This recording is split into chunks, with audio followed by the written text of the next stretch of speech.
আমার এই দীর্ঘ ক্যারিয়ারে ফিল্মের সংখ্যা সরতে জমা নিয়ে মাত্র 4টা। তো আমি অনেক প্রস্তুতি নিয়ে খুব সময় নিয়ে কাজ করি। করবেন নাকি না না, অভিনয় তো আমার প্রেম।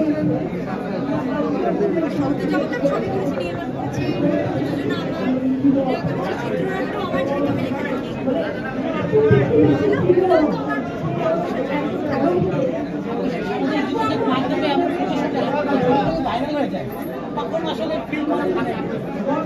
এখন তো ভাইরাল হওয়ার যুগ, ভাইরাল হতে ভালো।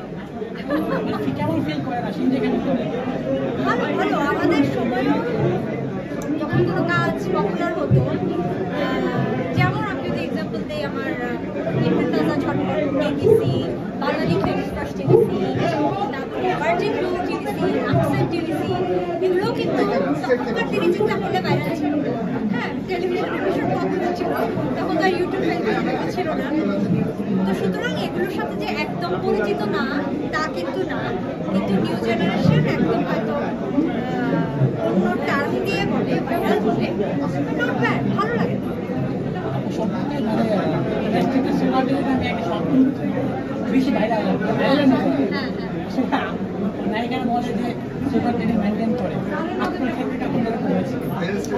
না না, সুগার ড্যাডির বয়স আমি পার করে এসেছি।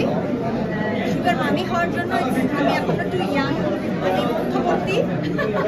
না, আমার দরকার নেই সুগার ড্যাডির, আলহামদুলিল্লাহ আল্লাহ এই বছরে কি ধরনের চমক হচ্ছে আপনার সঙ্গে? এই বছর হয়তো তেমন কিছু বলতে পারবো না, ওই যে বললাম সময় লেগে আমার আপাতত ইনফার সরতে জমা নিয়ে আছি। এই যে ডিপ ফেস্টিভ্যাল গেল আমাদের ঢাকা ইন্টারন্যাশনাল ফেস্টিভ্যাল, এগুলোতে একটু সময় লেগে যায় সাবটাইটেল করতে। ইন্ডাস্ট্রিতে বলা হয় সিন্ডিকেট আছে, আপনি কখন আপনার অভিজ্ঞতায় বয়সে